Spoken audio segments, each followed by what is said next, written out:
জমি বাঁচাতে চাইছেন, সাধারণ মানুষের পুনর্বাসন চাইছেন, এখন শোনা যাচ্ছে যে আপনারই দলের একজন লোক এই ভাঙার কন্ট্রাক্ট নিয়েছে। শুনুন, আমার দলের যদি কেউ থাকে, আমি যদি খবর পাই তৃণমূল কংগ্রেসে কোনো কাজে তাকে রাখবো না। আর তৃণমূল কংগ্রেসের মানুষের পাশে না থেকে ধান্দাতে যাবে, ধান্দার জন্য তৃণমূল করতে দেব না। এই সাধারণ মানুষ যাদের ঘর ভাঙছে তাদেরকে বললেন যে ধরে মারতে। মারবে তো, 40-45 বছর ধরে আছে, তাদের তাড়াতে গেলে বাড়ির কুকুর তাড়ানো যায় না, একটা ভাড়াকে উচ্ছেদ করা যায় না।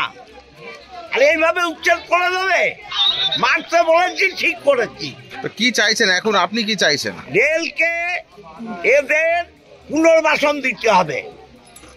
বাংলার সরকার কোনো উন্নয়ন করলে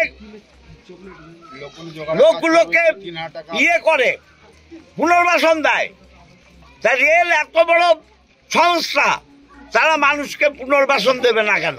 পুনর্বাসন দিক, ফাঁকা করুক। পুনর্বাসন না দিয়ে মস্তানি করে গায়ের জোরে বড় বড় দাদাদের নামিয়ে কিছু হবে না।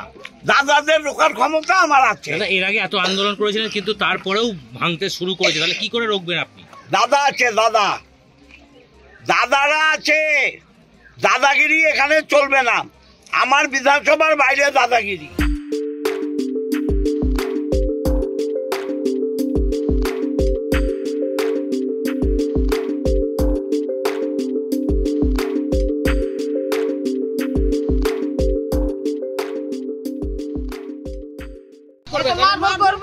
কোথায় যাবো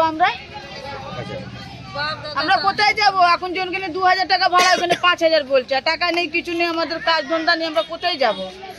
একটা মানুষ সময় দেয়, যেটা ভেকেট আছে সেটা ভাঙছে, কিন্তু যারা মানুষ আছে তার মধ্যে তো ভেঙে দিচ্ছে। তো কিরম থাকবো? লাইন নেই, জল নেই, কিছু নেই, কিভাবে থাকবো আমরা? আজকে বিধায়ক এসে কি করলো? বিধায়ক এসে বললো ঠিক আছে দেখছি। আর ওই সকালে কাজ হলো, ওরা ইট ফিট ভাঙছে, আমরা ভয়ে ঠালা ঘর ফোর ভেঙে টেঙে আমরা চলে যাচ্ছি। কি করবো? যারা ভাঙছিল তারা কি তাড়া করেছিল বিধায়ক? তাদেরকে তাড়া করিনি, ওদেরকে কি জানে কি কথা বললো, তারপর ওরা ইটগুলো ভেঙে না বিধায়ক এসে কি ওদেরকে তাড়া করেছিল? এখন দৌড়ালো তো সব। এখন যে এসেছিল মজুমদার, ওদেরকে তাড়া করেছিল। তাহলে এবার আপনারা কি করবেন ভাঙতে আসলে? এবার আমরা ভাঙতে আসলে আমরা সব এক জায়গা হয়, আমাদের একটা যুদ্ধ করে তারপরে আমরাও তাড়াবো। কি করবো? আমরা কোথায় যাব? নাহলে আমাদের একটা জায়গা দাও, আমাদের কোনো একটা করে দাও, একটা পজিশন করে দাও। আমরা তো গরিব মানুষ, আমরা কোন দিকে যাবো?